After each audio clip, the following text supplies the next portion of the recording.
I hope that you won't see me as the sort of party pooper of the psychedelic conference, but I'm going to come at this from a slightly different angle to the other speakers. And I think it's an event of synchronistic importance that we've had William speaking about the imaginal, something that I've never really come to grips with. I have tried to read Henri Corbin, but didn't.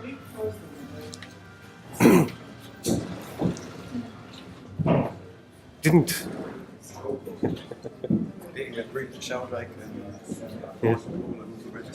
Yeah.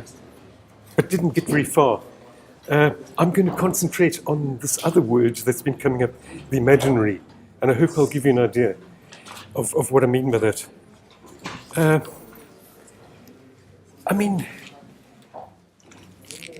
Western philosophy and Eastern religion both sort of tell us in various ways that we labor under various illusions about reality. You know, I mean, to sort of sum it up, Eastern religion has this all-encompassing word Maya, which means illusion, I gather. And Western philosophy, I think, is maybe a little bit more nitpicking than that. And it's kind of looked at the various ways in which we can misperceive the world. I mean, Kant, for example, the classic sort of example of looking at space and time, saying, look, they're products of the human mind, so forget about really trying to understand the world as it really is. All you're going to understand is the phenomenon, you know. If you sort of move on from there, you get. Sorry. Let me do this the way I've written it down. Yeah, my contention is really that the psychedelic experience needs to be understood better in psychological terms. You know what I mean? Yes, it's great to talk about the Great White Brotherhood and the Intergalactic Federation. I suppose these things possibly belong to the imaginal, but my training is psychological and psychiatric. I feel I've got a reasonable knowledge of psychoanalytic theory to sort of say maybe there's another way of actually looking at where all this illusion comes from. I'll start with, for example, we are told in psychoanalytic theory one of the first things that we have to do is learn to differentiate ourselves from the environment. You know, so you create this distinction of self and other. Not much after that, there's this sort of another great division that comes. You know, Melanie Klein speaks about the good breast and the bad breast. If that doesn't get resolved, we sort of persevere into our lives with a very sort of blinkered view of the world, which looks very black and white and very much sort of good and evil, you know. So really here we're seeing all these dualities kind of accruing. But unfortunately, yes, we definitely need to be able to distinguish self from other, but it creates a problem. It brings its own baggage. There's a price to be paid, and that is a sense of separateness from the world. The same with dividing everything into sort of good and bad. I mean, I'll be honest, I have to confess, I have a sort of background in kind of born-again Christianity, and I know how I alienated just about everyone that I know through that particular worldview. Thank God, yes, I've been freed of that. So, and glad you appreciate it. But, you know, as you move forward, there's another major thing that happens. We acquire language. That, you know, we can't exist without language, and yet language brings tons of bullshit with it. Basically, the whole of 20th century philosophy, I think, was concerned with the philosophy of language and the limitations thereof. But just to give you a sort of sense of the importance of language, I mean, Wittgenstein classically said, the limit of my language is the limit of my world. And that is actually very well put. Okay. It's interesting because this question of what is mysticism kind of came up early on. Now, I could take this trajectory, this developmental trajectory forward into the Oedipus complex and this and that and other kind of thing. But as we sort of progress along this line, you know, differentiation of self from other, good and bad, linguistic skills and all that kind of thing, that is one trajectory that we sort of kind of follow for the rest of our lives. But I would say that mystical experience is actually when we go in the opposite direction again and try and unpick all this nonsense. I mean, Nietzsche was the classic person for trying to unpick the whole good and evil dichotomy. He spent a lot of his career doing that. You know what I mean? I want to say another thing that we sort of acquire very early on in life, and don't ask me exactly when, because these aren't exact timelines, is the idea of space and time. These things happen early.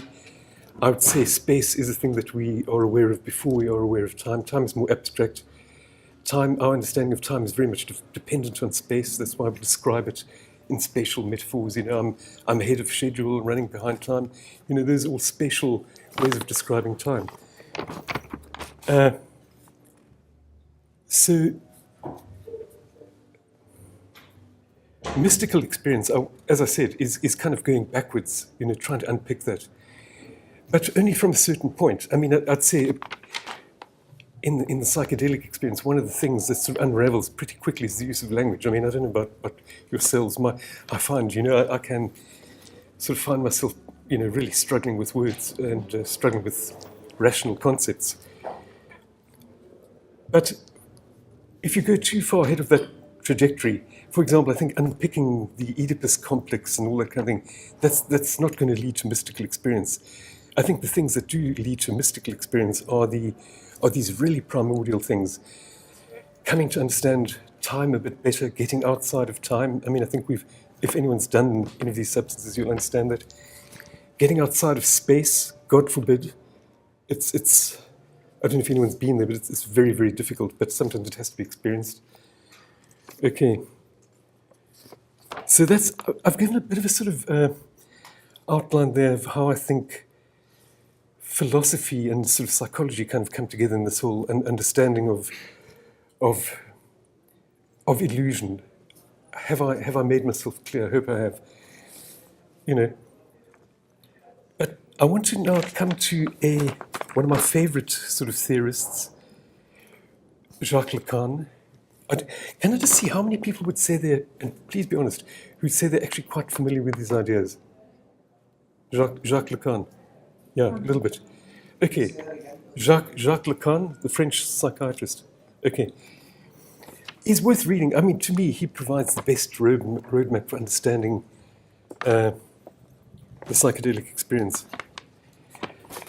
And I want to stop talking theory for a while and just say, those of you who have had an experience on one of these psychedelics, my experience is par excellence in ayahuasca. I haven't done much else, to be honest.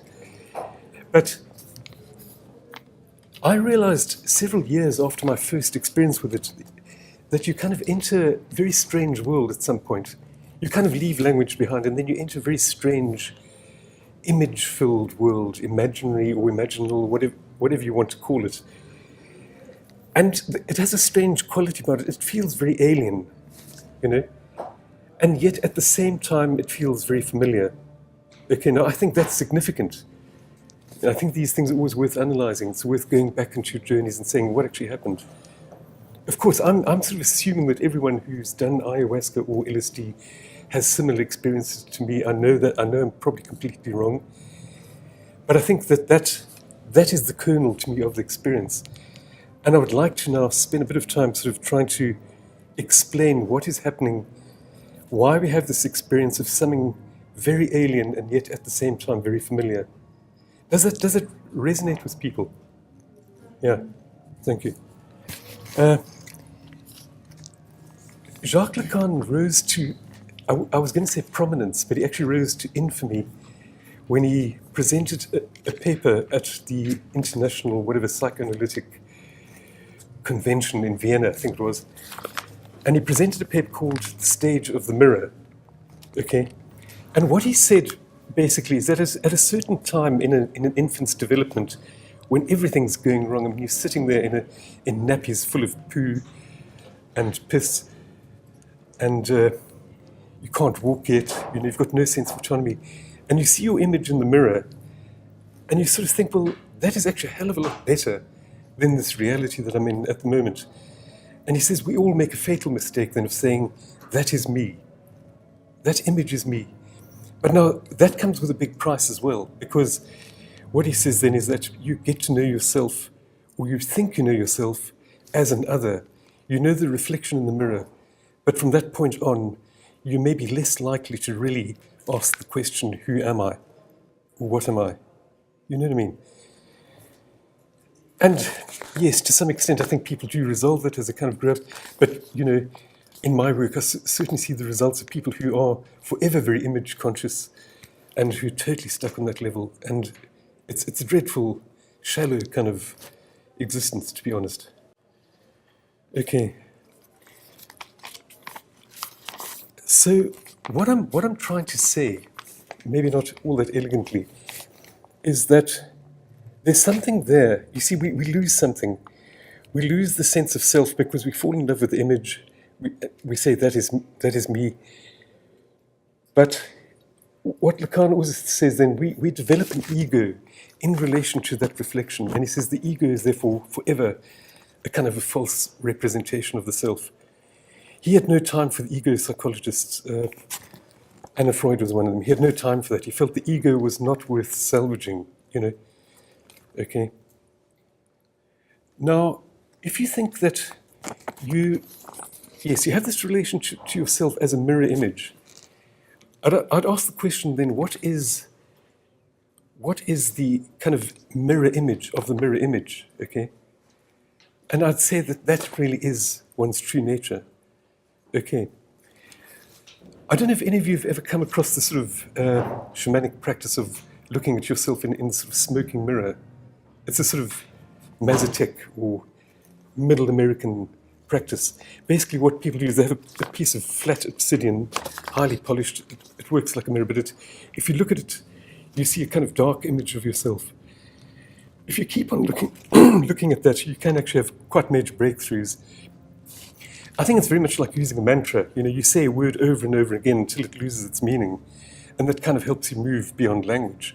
Now, in the same way, I think if you keep on looking at your reflection in the mirror, in this darkened mirror, you eventually stop seeing what you think is you, or what you always thought is you, and you begin to see what you might actually be, or who you might actually be. Okay. I hope everyone's with me, but we can go over that again in question time. There's a very interesting sort of, I remember from my days of reading the Bible, a sort of passage in the Acts of the Apostles where Paul is walking through one of the squares in Athens, and he sees an altar there, and it says that this is an altar to the unknown God. And Paul was actually quite interested in this, and he sort of, in his usual sort of manner, sort of gathered people around and had to preach a sermon, and he said, look, this thing which you call unknown, that is the thing that I actually commend to you, this unknown God, okay? And if you think of that, and look, let's forget about God, you know, but I think what he's actually saying, the thing that you really need to know is the thing that you don't know, okay? Forget about the thing that you've seen in the mirror every day, but look at the very thing that you don't know about. Does anyone know who had an album with this title? Whatever people say I am, that is what I'm not. Does it ring a bell? Arctic Monkeys. You know, wonderful title for an album. I mean, it's very, very, very apt. But sort of coming back to the ayahuasca experience, like I say, I think this is kind of what's going on. You enter this very strange territory. It feels like you've never been there before, and yet, like I said, it feels familiar. That to me suggests that what you are experiencing there is actually your true nature. Now, as human beings, we have limited ways of describing what we don't know. We tend to then use projection. And so we use images that we know from the world around us, or that we've heard about in mythology, you know, angels, aliens, all this kind of stuff.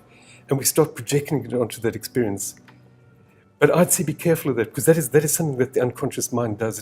It doesn't have imagery of its own, so it borrows images from what we actually know, from what we've come across in our culture. So the guy, I've forgotten what his name was, talking, that's very much what he was debating. You know, is this culture bound, or is this something that we know? Well, the debate can go on. I'm not saying I'm having the final word in it.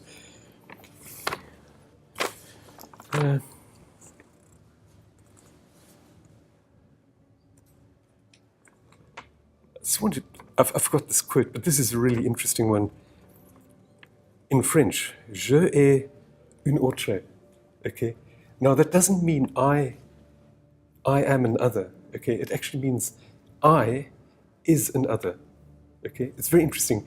This was Arthur Rimbaud, whatever you say, in a letter to George Isambard, 1871. It's a hell of a long time before Lacan was writing anything. But he cottoned onto this fact that the I is actually an other. You don't know your I. It's a false structure. You know what I mean? Okay. I'm just mentioning these various sort of quotes because I think they kind of fill in this theme that I'm trying to develop here.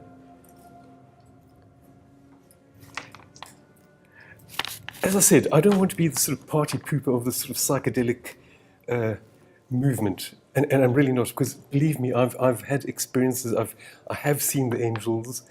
I've had an experience of being sort of struck with lightning by someone who I can only say must have been someone like Zeus or someone like that. You know, I've had those experiences. I've seen aliens, by the way. I dismissed them because I find them particularly boring entities. You know. Honestly, the zero personality. Has anyone met an alien? I mean, it's yeah. They're curious about our personalities. They're curious about our personalities. Yeah, well, there's maybe something in that, you know, because I think if you deconstruct that, who is the alien? You know, maybe the alien is you. Maybe you and I are curious about who we really are. You know what I mean? That's what I'm sort of trying to say. Thank you for asking that. And sort of brings me back to that sort of admonition that many philosophers have sort of made over the millennia: know thyself. You know, they didn't say know the aliens or know the aliens or know the angels. They said know yourself. And I think this is the ultimate illusion. You know, like I said, there's this big illusion that we have about ourselves, that we are this other, that we are this mirror image. That is one of the big tragedies. And I think that is the illusion par excellence that the psychedelics can break. You know? They cannot. No, I think they can. Yeah, they can. Absolutely, yeah. That's why we do it, you know. Primarily for inner knowledge. I mean, I don't know what other people do. Maybe, anyway. But that's all I have to say. I'm afraid. I hope.